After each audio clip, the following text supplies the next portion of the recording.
Marcos from Barcelona, but he could be anyone, anywhere.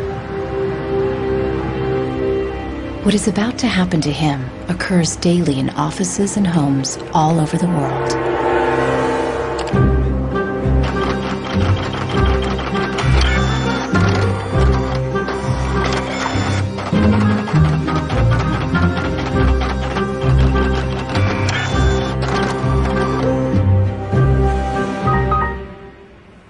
A part inside the printer has failed, and the manufacturer sends Marcos to technical support.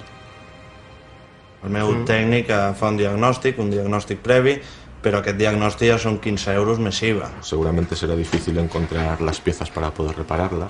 Realment, reparar-la no li surt molt a compte. Que reparar-la parlem d'uns 110, 120 euros. Tienes impresoras desde 39 euros. Jo t'aconsellaria que miressis impressores noves. Així que, sens dubte, jo em compraria una nova, It's no coincidence that all three shopkeepers suggest buying a new printer. If he agrees, Marcos will become yet another victim of planned obsolescence, the secret mechanism at the heart of our consumer society. Our role in life seems to be just to consume things with credit, to borrow money to buy things we don't need. Nous vivons dans une société dominée par une économie de croissance dont la logique est non pas croître pour satisfaire les besoins, mais croître pour croître. So if the consumer does not purchase, the economy is not going to grow. Planned obsolescence. The desire on the part of a consumer to own something a little newer, a little sooner than is necessary. This film will reveal how planned obsolescence has defined our lives ever since the 1920s, when manufacturers started shortening the lives of products to increase consumer demand. Also hat man sich gedacht, dann beschränken wir einfach die Lebensdauer auf 1000 Stunden. We will find out how designers and engineers were made to adopt new values and objectives. Was back to the drawing board and come out with something that was more fragile. They time those things. They time them. So when you finally paid for them, they're used up. A new generation of consumers has started challenging manufacturers. Is it possible to imagine a viable economy without planned obsolescence, without its impact on the environment? Posterity will never forgive us. Posterity will suddenly find out about the throwaway lifestyles of people in the advanced countries.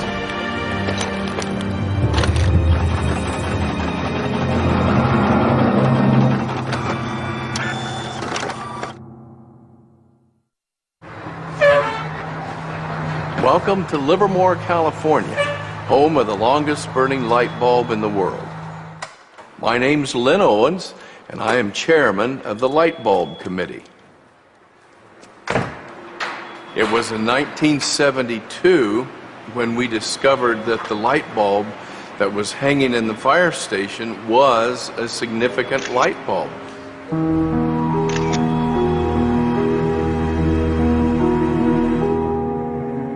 The light bulb at the Livermore Fire Station has been burning continuously since 1901. Ironically, the bulb has already outlasted 2 webcams.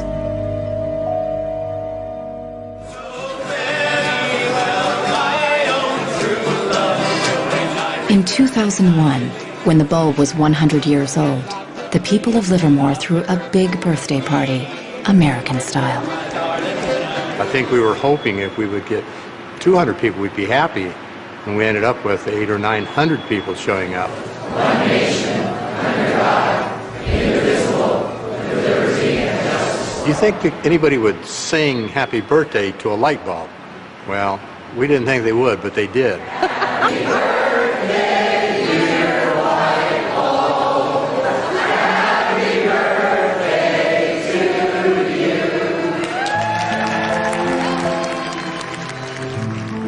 The origin of the bulb was, it was produced in a town called Shelby, Ohio, back around 1895, and put together by some very interesting ladies that I have some pictures of, and some gentlemen that invested in the company. The filament was invented by Adolphe Chaillet. He invented his filament to last.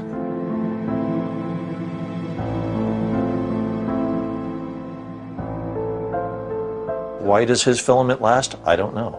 It's a secret that he made and that died with him. Chaillet's formula for a long-lasting filament is not the only mystery in the history of the light bulb. A much bigger secret is how the humble light bulb became the first victim of planned obsolescence. Weihnachten 1924 war ein ganz besonderer Tag. In einem Hinterzimmer in Genf trafen sich einige Herren in Nadelstreifenanzügen, um einem geheimen Plan nachzugehen. Sie gründeten das erste weltweite Kartell, das sich zum Ziel setzte, die Glühbirnenproduktion der gesamten Länder zu kontrollieren und den Kuchen namens Weltmarkt unter sich aufzuteilen. Dieses Kartell hat den Namen Phoebus. Phoebus included the main light bulb manufacturers in Europe and the United States, and even faraway colonies in Asia and Africa. Das Ziel ist gewesen, Patente auszutauschen, die Produktion zu kontrollieren und vor allem aber den Verbraucher zu kontrollieren. Es ist umso besser für diese Firmen, wenn der Verbraucher regelmäßig Glühlampen kauft, und wenn die Glühlampen lange brennen, ist das ein ökonomischer Nachteil. Initially, manufacturers strived for a long lifespan for their bulbs. On October 21st, 1871, numerous experiments resulted in the production of a small unit lamp of comparatively enormous resistance.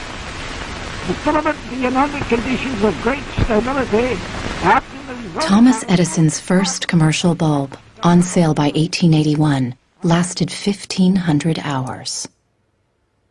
By 1924, when the Phoebus cartel was founded, manufacturers proudly advertised lifespans of up to 2,500 hours and stressed the longevity of their bulbs. Also hat man sich bei Phoebus gedacht, dann beschränken wir einfach die Lebensdauer dieser einzelnen Glühbirnen auf 1000 Stunden. 1925 wird ein entsprechendes Komitee gegründet, das 1000 Hour Life Committee, was sich zum Ziel setzt, auf technischer Basis die Lebensdauer der Glühlampen auf diese Brenndauer zu beschränken. More than 80 years later, Helmut Hüge, an historian from Berlin, uncovers proof of the committee's activities hidden in the internal documents of the founding members of the cartel, such as Philips in Holland, Osram in Germany, and Compagnie des Lampes in France. Hier haben wir ein Kartelldokument, da steht: The average life of lamps for general lighting service must not be guaranteed, published or offered for another value than 1,000 hours. Under pressure from the cartel, member companies conducted experiments to create a more fragile bulb that would conform with the new 1,000-hour rule.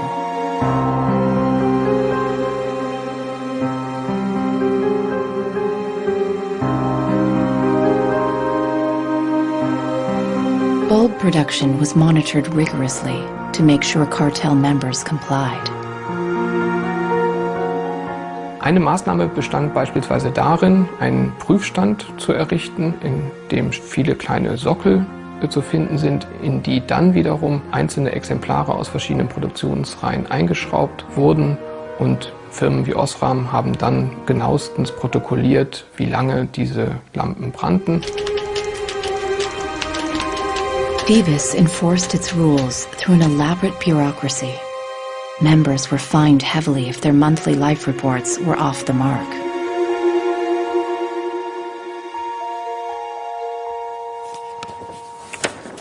Hier haben wir eine Straftabelle aus dem Jahr 1929, die genau zeigt, wie viel Schweizer Franken Strafe für 1000 verkaufte Glühbirnen die Mitglieder des Kartells zahlen müssen, wenn die Lampen länger halten als zum Beispiel 1500 Stunden.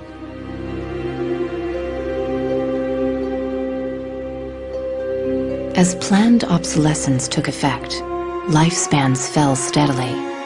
In just 2 years, they dropped from 2,500 hours to less than 1,500 hours.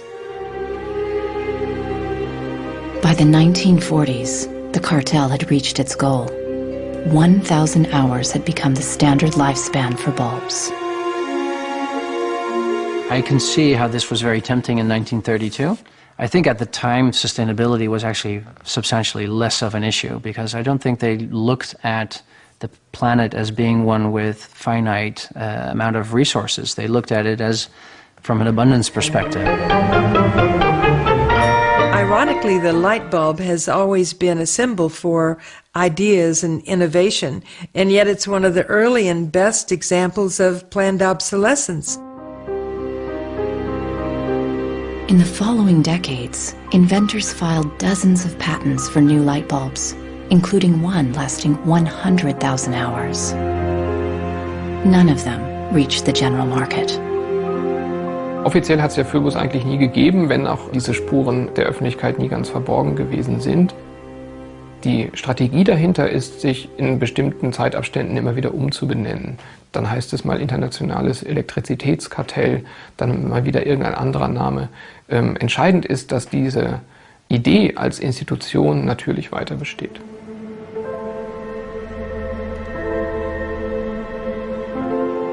In Barcelona, Marcos hasn't followed the advice of the shopkeepers to replace his printer. He's determined to repair it, and has found somebody on the internet who has discovered what has actually happened to his printer. It's the dirty little secret of inkjet printers. I tried to print a document and it said parts inside your printer require replacement, so I decided to do a little servicing of my own. Hello, Marcos. I got your message. Marcos has contacted the author of the video. How are you? I looked into it, and it turns out that there's a thing in the bottom of the printer called a waste ink reservoir. And the way inkjet printers work is they constantly have to clean the print heads, and they do that by squirting ink through them down a hole in the bottom of the printer into this great big sponge. There's just a preset time when it's squirted a certain number of drops down there that then the printer decides it's full of ink and won't function anymore. Mm-hmm. The justification is they don't want to put ink all over your desk. But I think the problem goes deeper than that. It's the way the technology works. It's just designed to fail.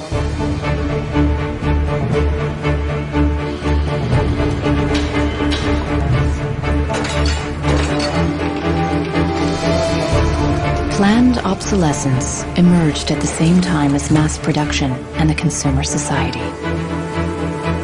The whole issue with products being made to last less long is part of a whole pattern that began in the Industrial Revolution, when the new machines were producing goods so much more cheaply, which was a great thing for consumers, but consumers couldn't keep up with the machines. There was so much production. As early as 1928, an influential advertising magazine warned that an article that refuses to wear out is a tragedy of business. In fact, mass production made many goods widely available. Prices fell and many people started shopping for fun rather than need. The economy was booming.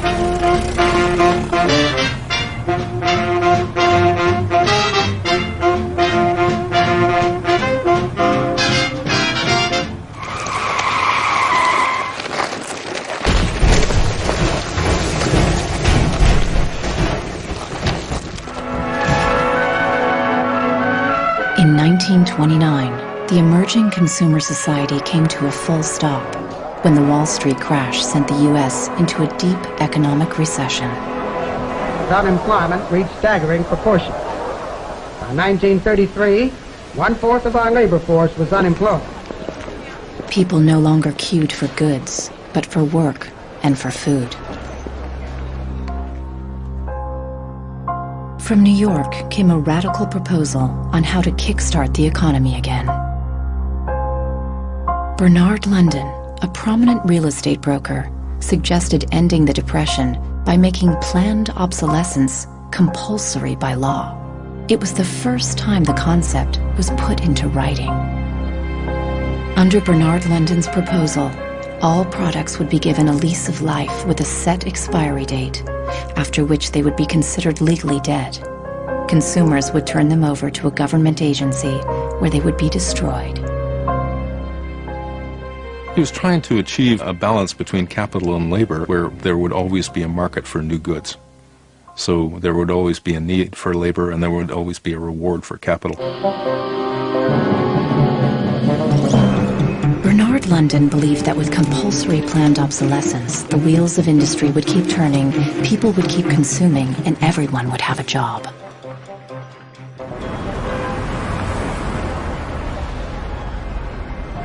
Giles Slade has come to New York to investigate the person behind the idea. He wants to find out if for Bernard London, planned obsolescence was purely about profits or about helping the unemployed. I have a picture of Bernard London. Dorothea Weitzner remembers meeting Bernard London in the 1930s during a family outing. Don't tell me which one he is. And let's see. Ah, isn't that interesting? Yes. Definitely intellectual looking. And you met Bernard London in 1933. When I was about 16, 17, my dad and mother had this big Cadillac car, which was the size of a Zeppelin. Mother was driving like a chauffeur. Dad was in the front, and Mr. and Mrs. London were in the back of the big limousine. Dad said that Mr. London should explain his philosophy to me. He's a very interesting man. And he just told me in a few words that that was his idea to reduce the depression. We were in an economic mess, worse than today even. He was obsessed with this idea, like an artist is utterly obsessed with his paintings, you know. He actually whispered to me in the car, afraid that his theory might be too radical. In fact, Bernard London's proposal was ignored, and obsolescence by legal obligation was never put into practice. 20 years later, in the 1950s, the idea resurfaced, but with a crucial twist. Instead of forcing planned obsolescence on the consumers, they were to be seduced by it. Planned obsolescence. The desire on the part of a consumer to own something a little newer, a little better, a little sooner than is necessary. We certainly in America... This is the voice of Brooks Stevens, the apostle of planned obsolescence in post-war America. This flamboyant industrial designer created everything from household appliances to cars and trains, always with planned obsolescence in mind. In the spirit of the times, Brooks Stevens' designs conveyed speed and modernity. Even the house he lived in was unusual. This is the home that my father designed and that I grew up in. When it was being built out in the suburbs, everybody thought it was going to be the new Greyhound bus station because it did not look like a traditional home. One of the most important things that my father felt always in designing a product is that it made a statement. He detested products that were bland and really did not, create any desire within the consumer to inspire the purchase. Unlike the European approach of the past, where they tried to make the very best product and make it last forever, meaning you bought such a fine suit of clothes that you were married in it and then buried in it, and never a chance to renew it.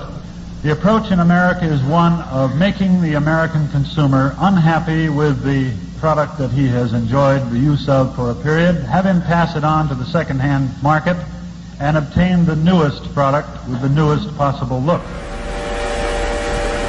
Brooks Stevens traveled all over the U.S. to promote planned obsolescence in speech after speech. His approach became the gospel of the time.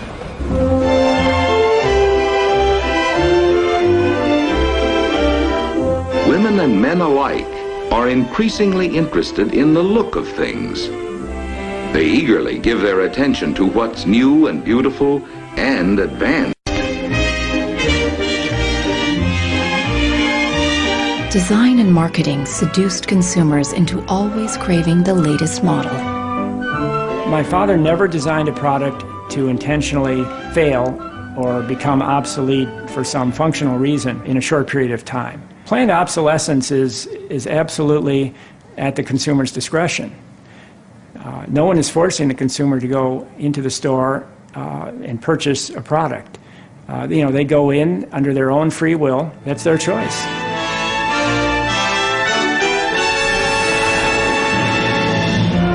Freedom and happiness through unlimited consumption. The American way of life in the 1950s became the foundation for the consumer society as we know it today.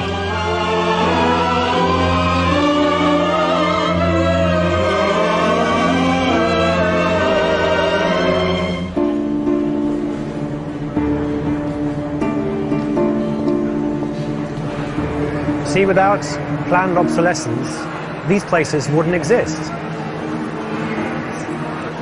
There wouldn't be any products, there wouldn't be any industry, there wouldn't be any designers, architects, there wouldn't be any salespeople, cleaners, there wouldn't be any security guards. All the jobs would go. So how often do you change your mobiles? 18 months. Once a year. Once a year. Once a year. These days, planned obsolescence is an integral part of the curriculum at design and engineering schools. Boris Knuth lectures on the concept of product life cycle, a modern euphemism for planned obsolescence. I went shopping for you. I've got a couple of things. A pan, salt, shirt, another shirt. Students are taught how to design for a business world dominated by one single goal: frequent repeat purchase. What I do, I pass these round, and you tell me what you think, how long it takes for them to fail, what the service life will be. Okay. Designers have to understand what company they work for. The company decides on a business model, how often do we want to renew our products, our offers. So this brief is given to designers, and designers have to understand and design the product in a certain way so it fits exactly the business strategy of the client they work for.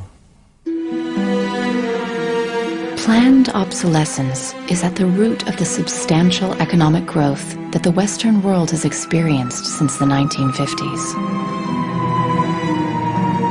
Ever since, growth has been the holy grail of our economy. Nous vivons dans une société de croissance dont la logique est non pas croître pour satisfaire les besoins, mais croître pour croître, croître à l'infini, faire croître sans limite la production, et pour justifier cette croissance de la production, faire croître sans limite la consommation. Serge Latouche is a noted critic of the growth society and has written extensively about its mechanisms. Au fond, il y a trois instruments fondamentaux qui sont la publicité, l'obsolescence programmée et le crédit.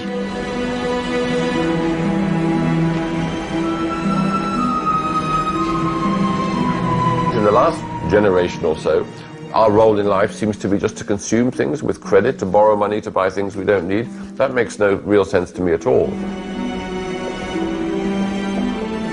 Critics of the growth society point out that it's unsustainable in the long run because it's based on a flagrant contradiction. Celui qui croit qu'une croissance infinie est compatible avec une planète finie est soit un fou, soit un économiste. Le drame, c'est qu'au fond, nous sommes tous des économistes maintenant. Why is it that a new product is created every 3 minutes somewhere in the world? Is this necessary?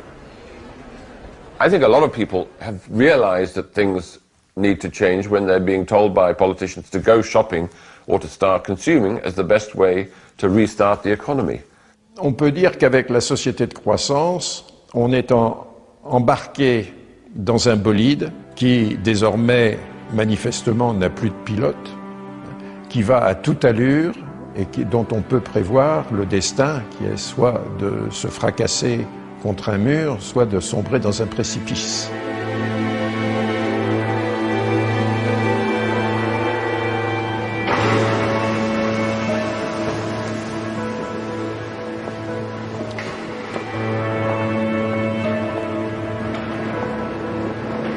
Looking at the service manuals of different printers, Marcos realizes that the lifespan of many printers is set by the engineers right from the start.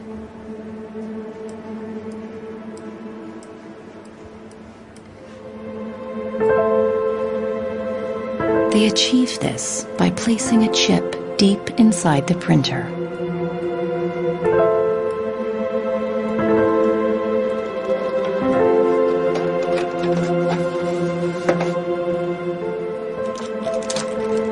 Hi he trobat el xip, que és una EEPROM, que és un xip on es guarda una compta d'impressions. I quan s'arriba a una determinada compta és quan es bloqueja la impressora i deixa d'imprimir.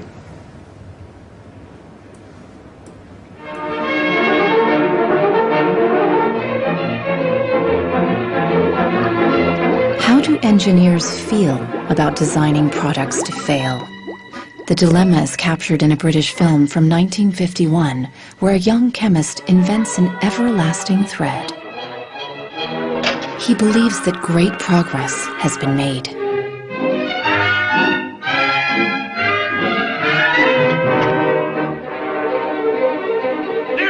But not everyone is happy with his discovery, and soon he finds himself on the run, not only from the factory owners, but also from the workers, all fearing for their jobs. Well, that's really interesting, and it reminds me of something that actually happened in the textile industry. In 1940, the chemical giant DuPont announced the arrival of a revolutionary synthetic fiber, nylon. Girls celebrated the new long-lasting stockings, but the joy was short-lived. My father worked for DuPont before and after the war in the nylon division, and he told me a story about how when nylon first came out and they were trying it out for use in stockings, the men in his division were asked to take these stockings home for their wives and girlfriends to try out.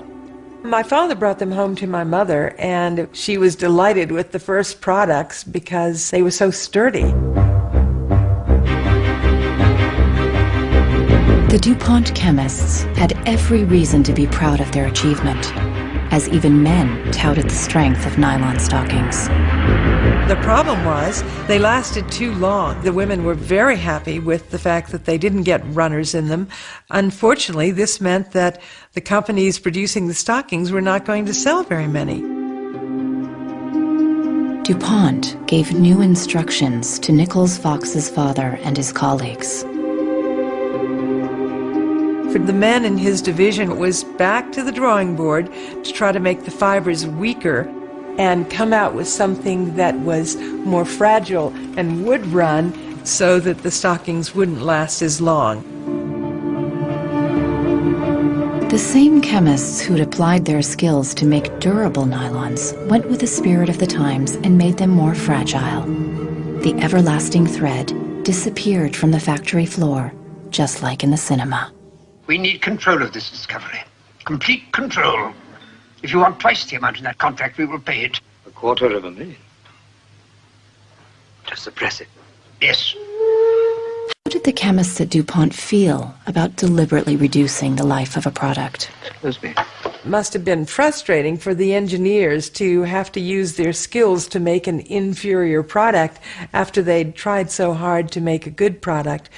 But in a way, I suppose that's the outsider's view.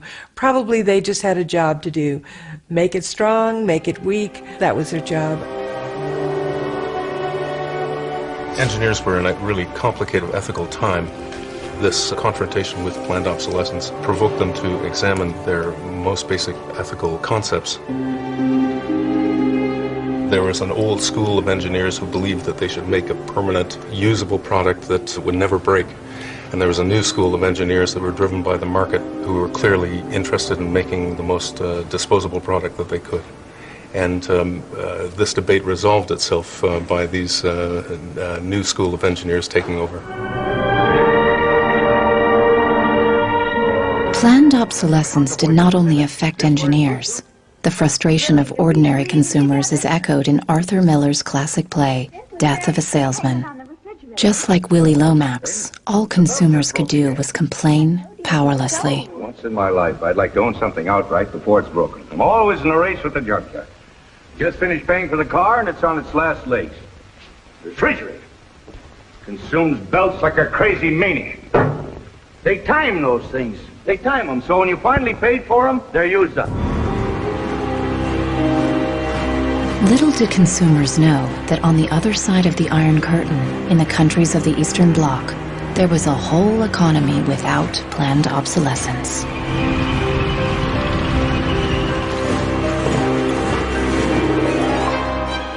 The communist economy was not ruled by the free market, but centrally planned by the state.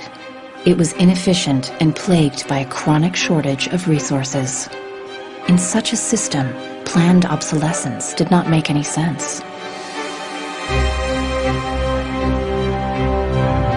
In former East Germany, the most efficient communist economy, official regulations stipulated that fridges and washing machines should work for 25 years.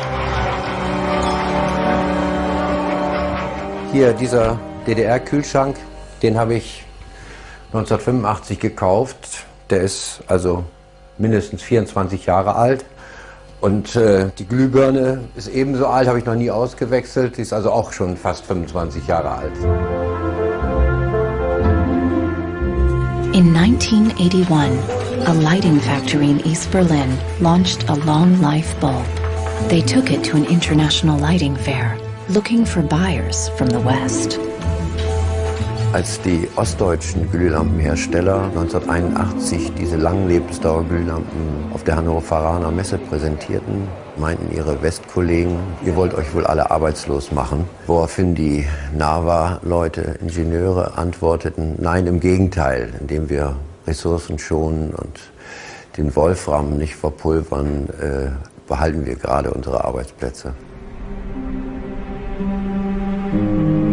The Western buyers rejected the bulb. In 1989, the Berlin Wall came down. The factory was closed, and the East German long-life bulb went out of production. Now, it can only be found in exhibitions and museums.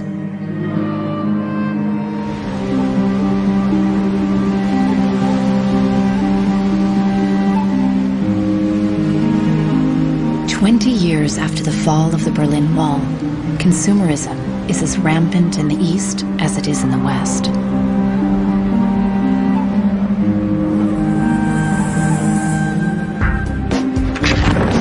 But there is one difference.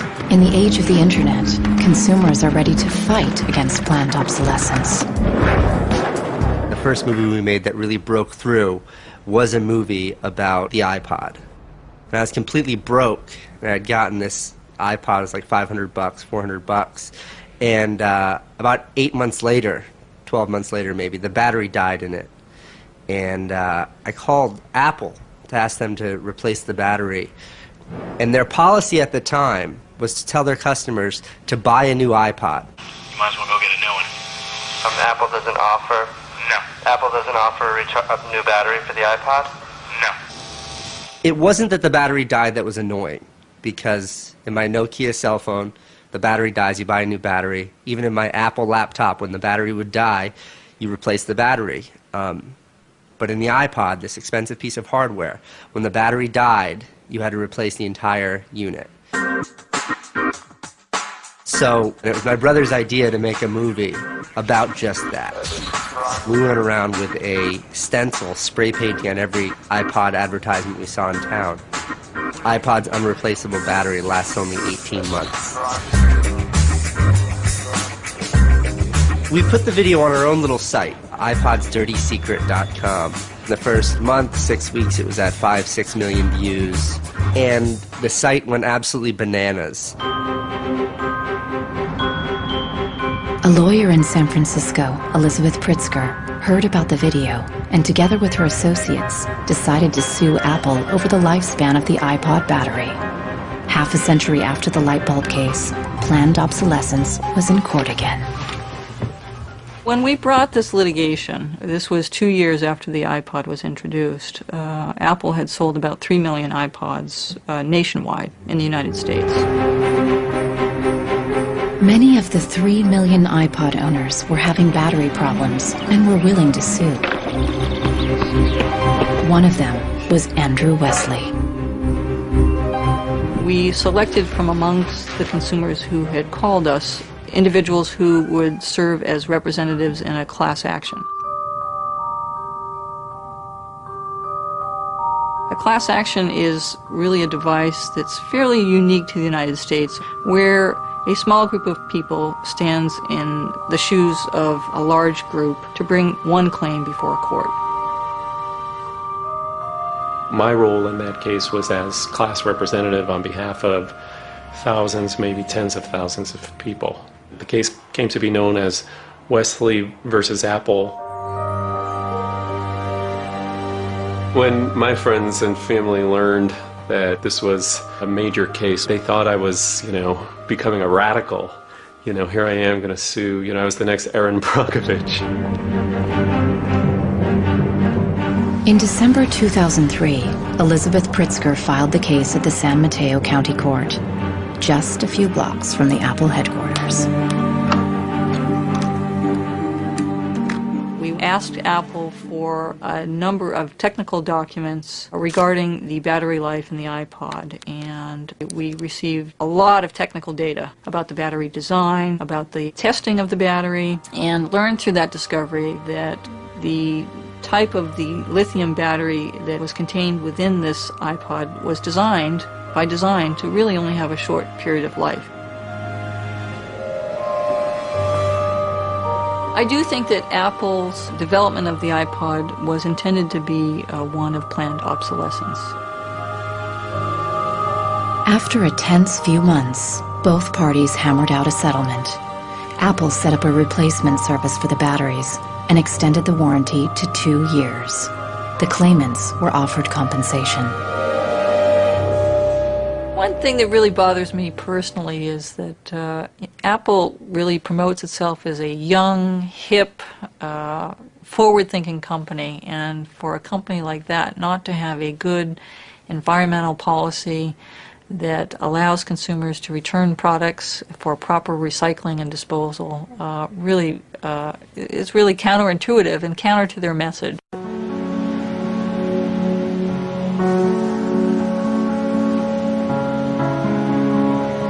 Planned obsolescence produces a constant stream of waste, which is shipped to third world countries, such as Ghana in Africa. It's been between 8 and 9 years now when I noticed that loads and loads of containers were coming to this country with electronic waste. We're talking about end-of-life computers, end-of-life television sets, which nobody wants in the developed countries. Shipping electronic waste to third world countries is forbidden by international law, but the merchants use a simple trick. They declare the waste as second-hand goods.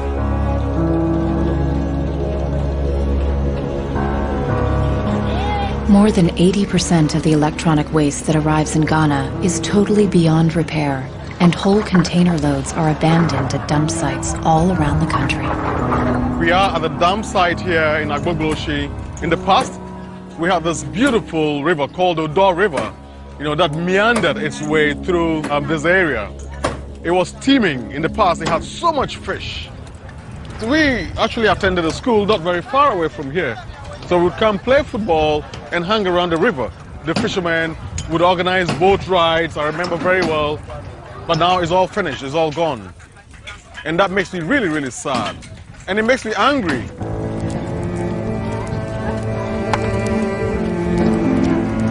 These days, there are no school kids playing here after class. Instead, youngsters from poor families come here looking for scrap metal. They burn the plastic-covered cables from the discarded computers to salvage the metal inside.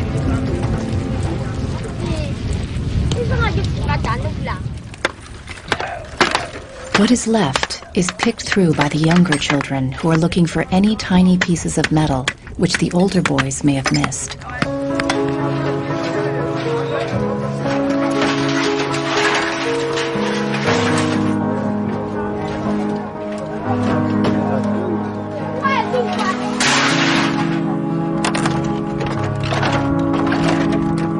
Some of those behind the shipment have said that, well, we're trying to bridge the digital divide between Europe, America, and then the rest of Africa and Ghana, of course. But the reality is that these computers that are sent here simply do not work. There's no point in receiving electronic waste when you cannot deal with it, more so when you did not produce it and your country is being used as the world's trash bin.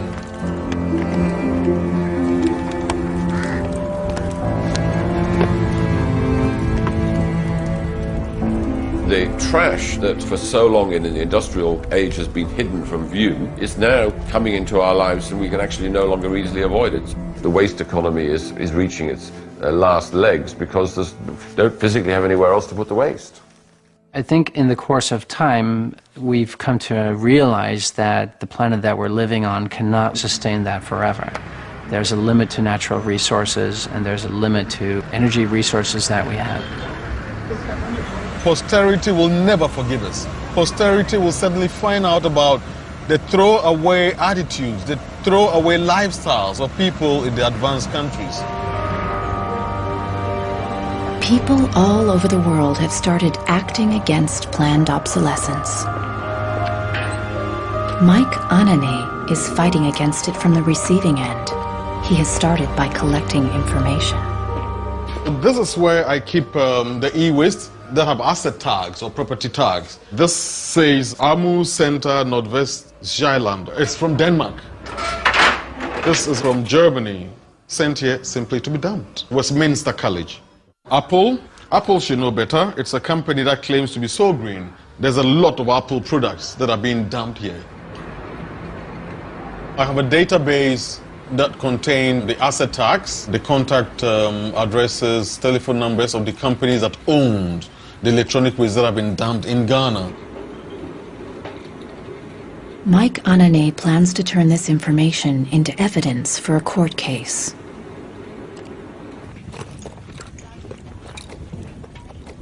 We need to take some action, some punitive measure. We need to sue people so they stop dumping e-waste in Ghana.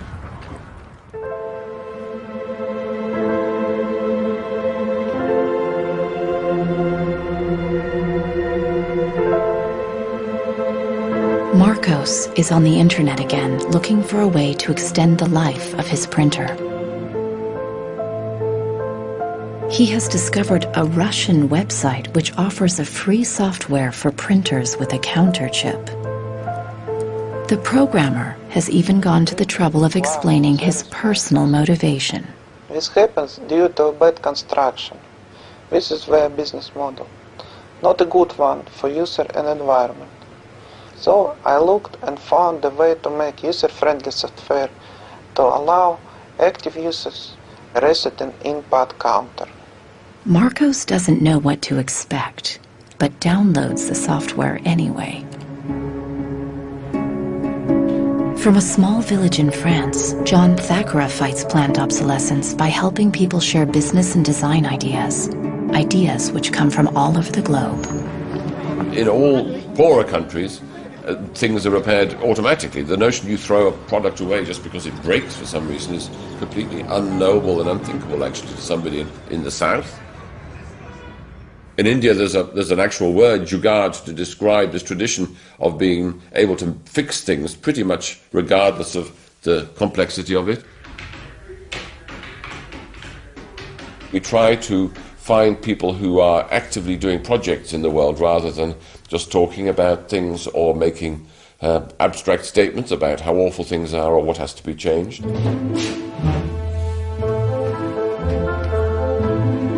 One of these people is Warner Phillips, descendant of the dynasty of light bulb manufacturers. I remember my grandfather taking me to one of the Philips factories in Eindhoven to show me how light bulbs were mass manufactured in factories, which is very, very cool. Nearly 100 years after the creation of the light bulb cartel, Warner Phillips follows family tradition with a different approach. He produces an LED bulb, which lasts 25 years. It's not like there's a green world and there is a business world. I think business and sustainability go hand in hand. It's actually the best basis to build a business on. And the only real way to do that, I believe, is to factor in the true costs of the resources that have been used, but you also look at the energy consumption, you also look at the indirect energy consumption of transportation. Si on faisait vraiment payer aux transporteurs le coût réel du transport, sans parler du fait que le pétrole est une ressource non renouvelable et pour lequel on n'a pas vraiment de substitut, je dirais que le prix du transport devrait être multiplié par 20 ou 30. If you factor all of that into every product that you manufacture, then there will be huge incentives for manufacturers and entrepreneurs all over the planet to make products that last forever. Fighting against planned obsolescence can also be achieved by rethinking the engineering and production of consumer goods. A new concept called Cradle to Cradle claims that if factories worked like nature, planned obsolescence itself would become obsolete. Wenn man über Umweltschutz redet, meint man bei uns immer sparen, verzichten, vermeiden, reduzieren, Nullabfall, weniger schädlich. Wenn man sich die Natur aber im Frühling anschaut, ein Kirschbaum, kein Sparen, kein Verzichten, kein Vermeiden. Nature produces abundantly, but fallen blossoms, dead leaves, and other discarded materials are not waste. They become nutrients for other organisms. A cycle. Die Natur kennt keine Abfälle, sondern sie kennt nur Nährstoffe. Braungart believes that industry can imitate this virtuous cycle of nature. He proved that this is possible when he redesigned the production process of a Swiss textile company. Wenn man zum Beispiel einen Stoff hat, dazu ein Sofa damit bezieht oder ein Stuhl, dann sind die Zuschnitte, was man abschneidet, so giftig, dass es als Sondermüll entsorgt werden muss. Braungart found that hundreds of highly toxic dyes and chemicals were routinely used at the factory. For the production of the new fabrics, Braungart and his team reduced the list to 36 substances, all biodegradable. Wir suchen jetzt alle Zutaten raus, dass man sie auch essen könnte. Das heißt, Sie können die klein schneiden und in Müsli packen, wenn Sie wollen. Wenn man eine Müllgesellschaft hat, ist jedes kurzlebige Produkt natürlich ein Müllproblem. Wenn es aber eine Gesellschaft ist, die Nährstoffe macht, ist jedes kurzlebige Produkt wieder eine Chance, etwas Neues zu machen. For the more radical critics of planned obsolescence, reforming production is not enough. They want us to rethink our entire economic system and our values. C'est une vraie révolution. C'est d'abord une révolution culturelle, parce que c'est un changement de paradigme, c'est un changement de mentalité. This revolution is called degrowth. Serge Latouche travels from conference to conference explaining how to get out of the growth society altogether. La décroissance, c'est un slogan provocateur qui a pour fonction de rompre avec le discours un peu euphorisant de la croissance possible, infinie, soutenable, et donc pour marquer la nécessité de changer de logique. L'essentiel du programme, en quelque sorte de la décroissance, tient en un mot réduire. Réduire notre empreinte écologique, réduire nos gaspillages, notre surproduction, notre surconsommation. Réduisant la consommation, en réduisant la production, mais en libérant du temps libre, on peut développer d'autres formes de richesse qui ont l'avantage de ne pas s'épuiser quand on les consomme, comme l'amitié, le savoir. We increasingly rely on objects to give us a sense of self-esteem and identity. It's partly the consequence of the breakdown of things that used to give us identity, like membership of a community or relationship to the land, or all sorts of soft and social things which have been replaced by consumerism. Si le bonheur dépendait du niveau de consommation, on devrait être dans la félicité absolue, parce que nous consommons 26 fois plus que du temps de Marx, mais toutes les enquêtes montrent que les gens ne sont pas 20 fois plus heureux, parce que le bonheur est toujours quelque chose de subjectif, évidemment.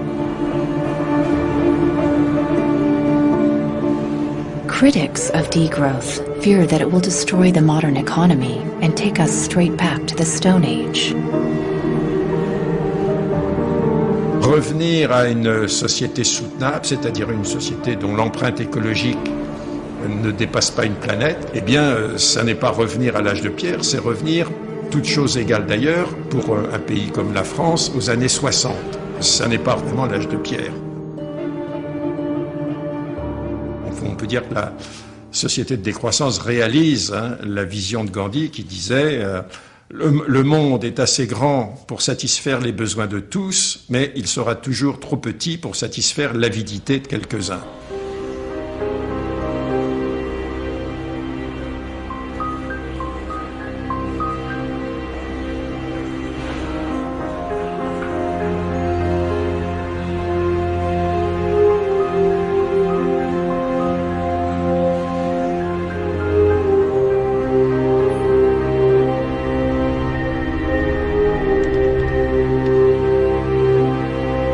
Marcos is installing the Russian freeware on his computer. The new software allows him to reset the counter chip inside his printer back to 0. The printer immediately unblocks.